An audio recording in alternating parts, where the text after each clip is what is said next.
दोस्तों यूं तो हमारे इंडियन फिल्म इंडस्ट्री में एक से बढ़कर एक सुपरस्टार हुए हैं। लेकिन आज मैं आपको जिस सुपरस्टार की दास्तान बताने वाला हूं,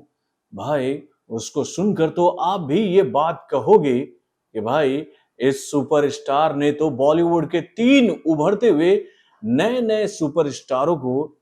धूल चटा दिया था अपनी एक फिल्म के माध्यम से ही। तो भाई कौन थे वो सुपरस्टार जिन्होंने भाई बॉलीवुड के मिस्टर परफेक्ट खान यानी कि भैया आमिर खान को, फिर उसके बाद भैया बॉलीवुड के दबंग खान यानी कि भाई सलमान खान को, और उसके बाद भैया बॉलीवुड के अनसंग वॉरियर यानी कि भाई वर्सटाइल सुपरस्टार अजय देवगन को भैया बॉक्स ऑफिस पर पछाड़ा था अपनी एक फिल्म के माध्यम से। तो चलिए आपको ये दास्तान मैं बताता हूं। हेलो फ्रेंड्स, मैं हूं नरेंद्र और मैं आपका एक बार फिर से स्वागत करता हूं हमारे चैनल यानी कि वायरल न्यूज जंक्शन में।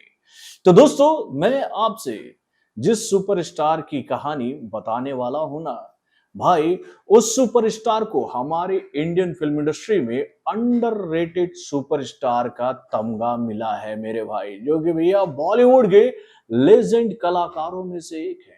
दोस्तों जब ये सुपरस्टार बॉक्स ऑफिस पर अपनी बेहतरीन फिल्मों के माध्यम से धमाल मचा रहा था, तो उस वक्त भाई बॉलीवुड का असली सुपरस्टार जिसे माना जाता था वो थे भाई बॉलीवुड के सदी के महानायक यानी कि भाई अमिताभ बच्चन। और भाई अमिताभ बच्चन एक तरफ जहां भाई सुपरस्टार का तमगा लेकर अपने हाथों में बैठे हुए थे, वहीं पर इस अंडररेटेड सुपरस्टार को गरीबों का सुपरस्टार कहा जाता था, जिसने अपने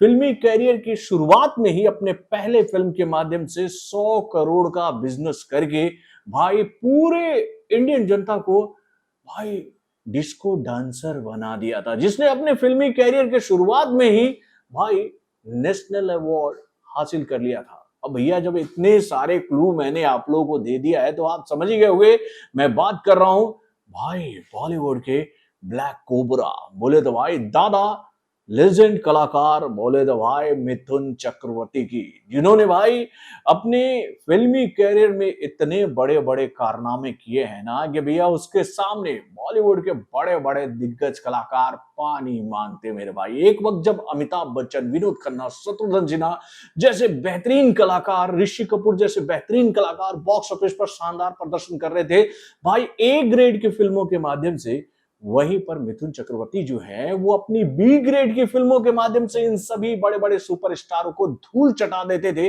बॉक्स ऑफिस पर। यानी कि भैया इनके कारनामों को देखकर भाई बॉलीवुड के ये बड़े बड़े कलाकार भी अचंभित हो जाते थे कि भाई मिथुन ने इस फिल्म के माध्यम से ये कारनामा कैसे कर दिखाया। यानी कि भैया मिथुन को लेकर हम लोग ये बात कहते थे कि भाई अगर पूरे इंडिया के दिलों में अमिताभ बच्चन बसते थे ना भाई उस वक्त सुपरस्टार का तमगा लेकर, तो भैया उस वक्त गरीबों के दिलों में अमिताभ बच्चन से ज्यादा अगर किसी की पहुंच थी तो वो थे मिथुन चक्रवर्ती। और भाई मिथुन चक्रवर्ती को गरीब अमिताभ से ज्यादा देखना पसंद करते थे। तो भाई उसी मिथुन चक्रवर्ती को लेकर एक दौर हम लोगों ने बॉलीवुड में ऐसा देखा कि भैया उनको लेकर ये बात कही जाने लगी थी 1995 के बाद कि भैया अब मिथुन चक्रवर्ती का जो वो दौर था ना सुपरस्टार वाला, वो खत्म हो चुका है। यानी कि भैया अब मिथुन चक्रवर्ती बॉक्स ऑफिस पर कुछ कारनामा नहीं कर पाएंगे। यानी कि भैया 1995 के बाद मिथुन चक्रवर्ती ने अचानक ही बॉलीवुड को यानी कि भैया बॉम्बे को अलविदा कहकर वो ऊटी चले गए थे, जहां पर उनके अपने कई सारे 5 स्टार होटल हैं, और वहीं पर रहते हुए उन्होंने कई सारी फिल्मों के काम को कंप्लीट भी किया गया था, कई सारी फिल्मों के काम को कंप्लीट भी किया था। लेकिन भाई उनकी ये सारी फिल्में उस वक्त बॉक्स ऑफिस पर लगातार औंधे मुंह गिर रही थी। दोस्तों मुझे आज भी याद है कि जब मिथुन चक्रवर्ती ऊटी शिफ्ट हो गए थे तो भाई वहां से उनकी एक के बाद एक कई सारी फिल्में बैक टू बैक सिनेमा घरों में रिलीज हो रही थी। यानी कि भैया एक दौर तो हम लोगों ने मिथुन का ऐसा देखा था कि भैया उनकी एक फिल्म सिनेमा घरों में लगी हुई होती थी कि भैया उनकी दूसरी फिल्म की घोषणा उनकी उसी फिल्म के साथ हो जाती थी कि भाई अगले हफ्ते मिथुन चक्रवर्ती की ये फिल्म सिनेमा घरों में रिलीज होने वाली है। यानी कि भाई एक महीने में मिथुन चक्रवर्ती ने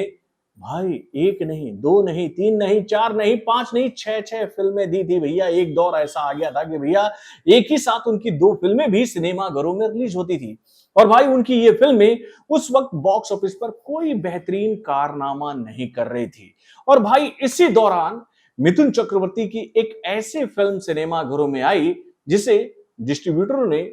उनकी बाकी फिल्मों की तरह ही नेगलेक्ट कर दिया कि भाई ये फिल्म भी उनकी बॉक्स ऑफिस पर कोई कारनामा नहीं कर पाएगी। इस फिल्म को हम सिनेमाघरों में लगाएंगे तो भाई इससे हमें नुकसान ही होगा। तो भाई इस नुकसान से बचने के लिए हमें जाना चाहिए रंगीला के साथ, हमें जाना चाहिए गुंडाराज के साथ, और हमें जाना चाहिए भाई वीर गति के साथ। यानी कि भाई मैं बात कर रहा हूं 1995 की, जब भैया सितंबर के महीने में मिथुन चक्रवर्ती की एक फिल्म सिनेमाघरों में रिलीज होने वाली थी, जो कि भाई इतिहास रचने के लिए तैयार थे। लेकिन भाई इस इतिहास की भनक जो है वो ना तो एग्जीब्यूटरों को हो पाई और ना ही डिस्ट्रीब्यूटरों को हो पाई। यानी कि भाई एग्जीब्यूटर और डिस्ट्रीब्यूटर जिस मिथुन चक्रवर्ती से लगातार बॉक्स ऑफिस पर अच्छा खासा मुनाफा कमा रहे थे, उन लोगों ने मिथुन के फिल्म को नेगलेक्ट कर दिया, ये कहते हुए कि भाई ये फिल्म कहां टिक पाएगी रंगीला के सामने, ये फिल्म कहां टिक पाएगी गुंडाराज के सामने, और ये फिल्म कहां टिक पाएगी भाई सलमान खान की वीर गति के सामने। यानी कि भाई आपको याद ही होगा कि 8 सितंबर को आमिर खान की फिल्म रंगीला की एंट्री हुई थी बॉक्स ऑफिस पर, और इसी फिल्म के साथ भाई अजय देवगन की फिल्म गुंडा राज की भी एंट्री हुई थी। तो भाई रंगीला ने तो बॉक्स ऑफिस पर एंट्री मारकर भैया शानदार प्रदर्शन किया था, लेकिन भैया गुंडा राज जो है मुझे आज भी याद है कि बॉक्स ऑफिस पर आकर कोई खास कारनामा नहीं कर पाई थी। इन दोनों फिल्मों को तो मैंने भैया पहले दिन पहले शो में ही देखा था भाई, अपने शहर के सिनेमा घर में, यानी कि भाई पायल सिनेमा में। एक फिल्म पायल सिनेमा में लगी थी रंगीला, और गुंडाराज जो थी ना भैया वो करीम टॉकीज में लगी थी। तो भाई इन दोनों फिल्मों को मैंने सेम डे ही देखा था। पहले रंगीला को मैंने देखा और उसके बाद भाई जाकर आफ्टरनून के शो में मैंने गुंडाराज को देखा था। तो भाई उस वक्त मुझे रंगीला काफी अच्छी लगी थी और गुंडाराज एक एवरेज टाइप की कहानी मुझे लगी थी। यानी कि भैया उस कहानी में कुछ ऐसा नजर नहीं आया था जिसको देखकर हम लोग ये बात कहें कि भाई अजय देवगन और काजोल की ये जोड़ी जो है वो एक एक्स्ट्रा ऑर्डिनरी कहानी लेकर आई है, वो एक टिपिकल मसाला मूवी थी। तो भाई गुंडाराज के साथ तो भैया बहुत ही बुरा हुआ। अजय देवगन की वो फिल्म बॉक्स ऑफिस पर अच्छा प्रदर्शन नहीं कर पाई और वो फिल्म सीधा सीधे बॉक्स ऑफिस पर धराशायी हो गई। तो भाई उस वक्त ये बात कही जाती थी सिनेमा घरों को लेकर कि भैया एग्जीब्यूटर और डिस्ट्रीब्यूटर इस बात पर उस वक्त ज्यादा यकीन करते थे कि भाई जो फिल्म बॉक्स ऑफिस पर अच्छा प्रदर्शन करेगी उस फिल्म को सिनेमा घरों में लंबे वक्त तक रखा जाएगा। यानी कि भाई जो फिल्म उन्हें अच्छा मुनाफा कमा के देगी उस फिल्म के साथ वो लोग लंबे वक्त तक रहेंगे। यानी भैया उस वक्त कोई ऐसा क्राइटेरिया नहीं होता था कि भाई एग्जीब्यूटर डिस्ट्रीब्यूटर ने इस फिल्म का राइट खरीद लिया है तो वो इस फिल्म को इसी डेट पर रिलीज करेंगे। यानी कि भैया उस वक्त फिल्मों का रिलीज डेट जो था वो आगे पीछे भी हो जाता था फिल्मों के प्रदर्शन के हिसाब से। तो भाई जब गुंडाराज बॉक्स ऑफिस पर अच्छा प्रदर्शन नहीं कर पाई तो उसी वक्त ये बात कही जाने लगी कि भैया इसके बाद बॉलीवुड की जो आने वाली अगली फिल्म है यानी कि भैया सलमान खान की फिल्म वीर गति वो बॉक्स ऑफिस पर आकर शानदार प्रदर्शन करेगी, जो कि भैया उसी महीने 21 सितंबर को सिनेमा घरों में रिलीज होने वाली है। यानी कि भैया एग्जीब्यूटर और डिस्ट्रीब्यूटर जो है वो इन्हीं तीनों फिल्मों के ऊपर चर्चा करते रहेंगे और उन लोगों ने भाई मिथुन चक्रवर्ती की फिल्म यानी कि भैया जल्लाद को, जो कि भैया 15 सितंबर को सिनेमा घरों में रिलीज होने वाली थी, उसको पूरी तरह से नेगलेक्ट कर दिया कि यार ये फिल्म कोई खास प्रदर्शन नहीं कर पाएगी। और इसी वजह से जल्लाद को मेन स्ट्रीम के जितने भी बड़े बड़े सिनेमा घर थे ना उसमें कोई अच्छा जगह नहीं मिल पाया। यानी कि भैया सारे बड़े बड़े स्क्रीन जो हैं वो आमिर, अजय और सलमान खान की ही फिल्मों को दे दी गई और भाई जल्लाद को वो सिनेमा घर दिए गए जहां पर भैया अक्सर पुरानी फिल्में ही लगती थी। और भाई इस फिल्म को रिमोट इलाकों में ही ज्यादा स्क्रीन मिले, मेन स्ट्रीम में उस वक्त ज्यादा भैया इसको स्क्रीन नहीं मिल पाया। और यही वजह रहा कि भाई जल्लाद को लेकर उस वक्त खबरों का बाजार गर्म नहीं हो पाया। लेकिन भाई जब जल्लाद की एंट्री हुई बॉक्स ऑफिस पर और इस फिल्म में मिथुन चक्रवर्ती ने जिस तरह से भाई नेगेटिव किरदार निभाया अमावस वाला, उसको देखकर तो भैया पब्लिक शॉक्ड हो गई कि भाई इतनी बेहतरीन फिल्म आई है सिनेमा घरों में जिसमें मिथुन का इतना पावरफुल परफॉर्मेंस हमें देखने को मिल रहा है, तो भाई इस फिल्म को मेन स्ट्रीम के सिनेमा घरों में जगह क्यों नहीं दी गई। यानी कि भाई एक तरफ रंगीला जो है वो मुख्य शहरों में तो अच्छा प्रदर्शन कर रही थी, लेकिन भाई रिमोट इलाकों में इस फिल्म को उतना अच्छा बज़ नहीं मिला। लेकिन भाई मिथुन की फिल्म जल्लाद को देखने के लिए पब्लिक का तांता जो है वो रिमोट इलाकों के सिनेमा घरों में टूट पड़ा मेरे भाई। और इस फिल्म को रिमोट इलाकों से इतना जबरदस्त कलेक्शन मिलने लगा कि भाई उसके बाद एग्जीब्यूटर और डिस्ट्रीब्यूटरों की आंखें खुल गई कि भाई अचानक मिथुन चक्रवर्ती ने ऐसी कौन सी फिल्म ऑडियंस के बीच में रख दी है जिसको लेकर ऑडियंस इतनी क्रेजी हो गई है, पागल हो गई है। और भाई इसी बात को ध्यान में रखते हुए भाई उस वक्त एग्जीब्यूटर और डिस्ट्रीब्यूटरों ने यह बड़ा फैसला लिया कि भाई जो स्क्रीन गुंडा राज से ले लिए गए हैं, क्योंकि भैया गुंडा राज उस वक्त अच्छा प्रदर्शन नहीं कर पाई थी बॉक्स ऑफिस पर, तो भैया वो स्क्रीन जल्लाद को दे दिया जाए। और भाई जैसे ही वो स्क्रीन जल्लाद को दिए गए कि भाई जल्लाद जो है वो रिमोट इलाकों से निकलकर भाई मेन स्ट्रीम के जितने भी सिनेमा घरों में है भाई तबाही मचाने लगी।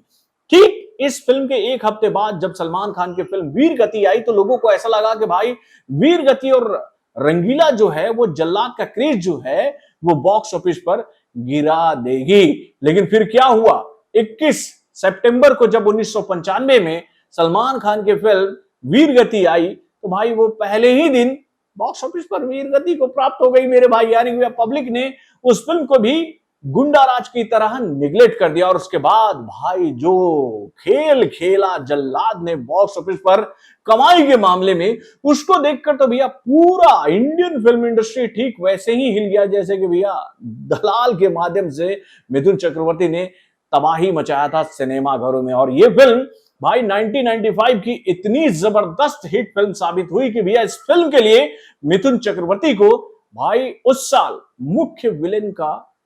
अवार्ड मिला था मेरे भाई। मुख्य विलेन का अवार्ड उनको दिया गया उनके बेहतरीन परफॉर्मेंस को देखने के बाद। तो भाई इस तरह से बॉलीवुड के इस लेजेंड कलाकार ने भाई एक ही फिल्म के माध्यम से सलमान, आमिर और अजय को बॉक्स ऑफिस पर पानी पिला दिया था। और भाई एग्जीब्यूटर और डिस्ट्रीब्यूटर को उनकी हैसियत बता दी थी कि भैया वो हल्के में लेने की गलती कभी भी मत करना।